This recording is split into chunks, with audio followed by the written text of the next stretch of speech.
A síndrome de fibromialgia é uma entidade clínica que se caracteriza por dores musculares difusas, espalhadas pelo corpo.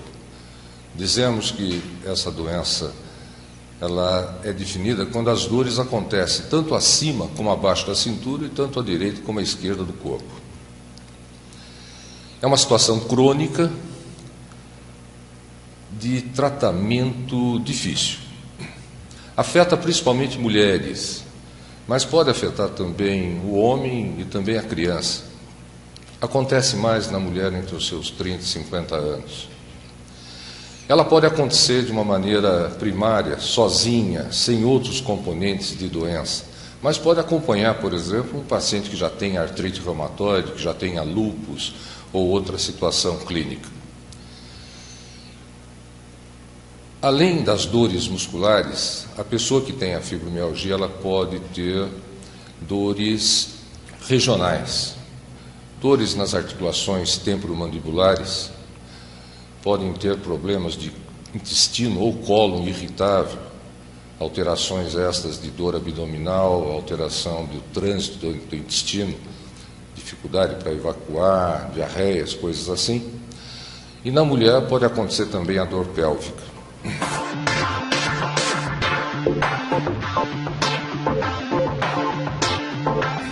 Muitos desses pacientes apresentam chamado sono não reparador. São pessoas que, dormindo bem ou mal, acabam, ao despertar, sentindo-se extremamente cansados, como se não tivessem dormido. Isso gera uma situação de indisposição, uma situação de mal-estar, de mau humor, que dificulta a realização dos trabalhos diários, seja de uma dona de casa, seja numa empresa. Os profissionais têm dificuldades para exercer as suas funções. A fibromialgia, ela não tem assim uma causa definida, mas existem componentes que permitem saber que há uma disfunção do funcionamento do cérebro no que diz respeito à analgesia. O cérebro perde a capacidade de controlar a dor. E qualquer estímulo doloroso vai se prolongar, vai se cronificar. Há uma deficiência de neurotransmissores, substâncias químicas que atuam no cérebro principalmente para mediar essa situação de analgesia. E tudo isso se desenvolve após alguma situação marcante para a pessoa. Às vezes, situações que aconteceram na infância, abusos que aconteceram na infância, traumatismos, decepções na vida de adolescente, na vida adulta, situações que perturbam o emocional da pessoa. Essas pessoas desenvolvem esse quadro, e esse quadro ele persiste e se perpetua porque a nossa medicina não tem exatamente um tratamento pontual para a fibromialgia.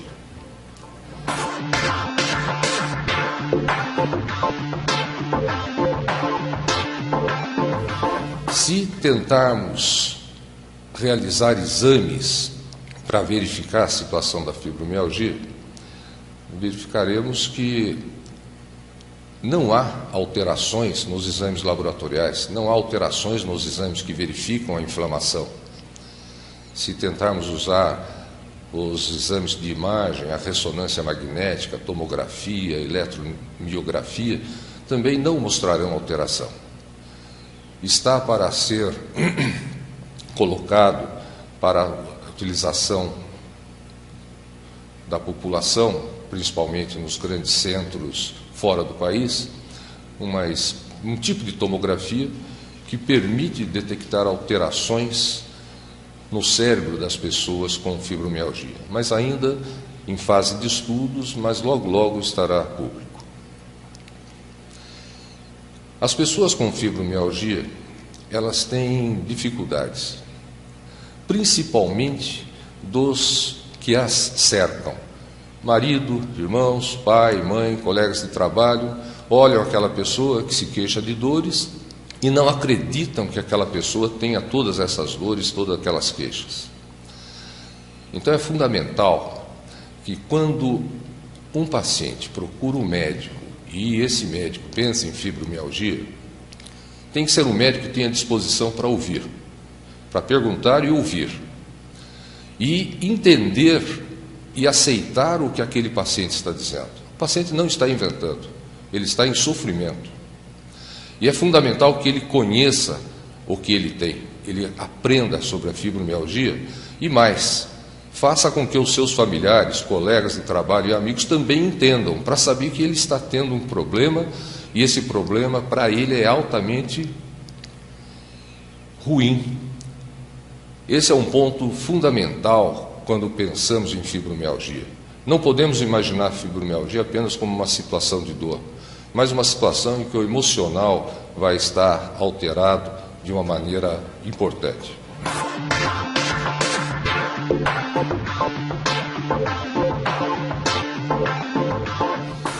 Existem tratamentos não medicamentosos que devem ser incorporados ao tratamento desses pacientes. Nenhum deles individualmente vai trazer resultados, mas o paciente que puder ter assistência de um psicólogo que oriente e ajude numa terapia cognitiva vai ser de extrema valia. Se esse paciente tiver condições de se submeter a massagens relaxantes, terá o seu ponto positivo. A acupuntura ajudará no controle das dores, não de uma maneira total, mas melhorará em muito a situação desses pacientes. A terapia ocupacional, o fisioterapeuta, todos os profissionais que atuando no seu âmbito vão melhorar a condição dessas pessoas. O médico, ele tem que ser o ouvinte, o orientador e aquele que vai nortear o tratamento da fibromialgia. Existem medicamentos e aí a gama é muito grande. Cada paciente tem que ser tratado individualmente. Não existe uma receita de bolo para tratar a fibromialgia. Há pacientes que vão se dar bem com um anti-inflamatório e muitos não terão efeito algum.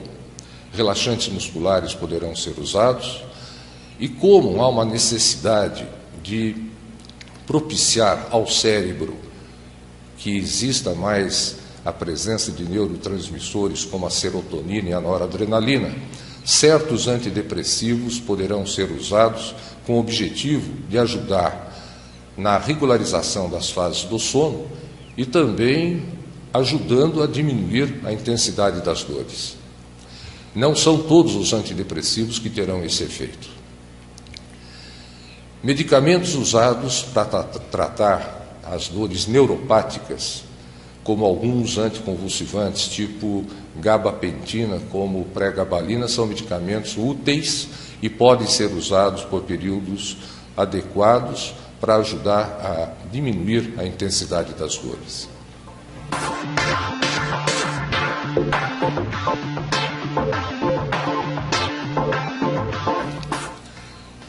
É extremamente importante no tratamento dessas pessoas a atividade física.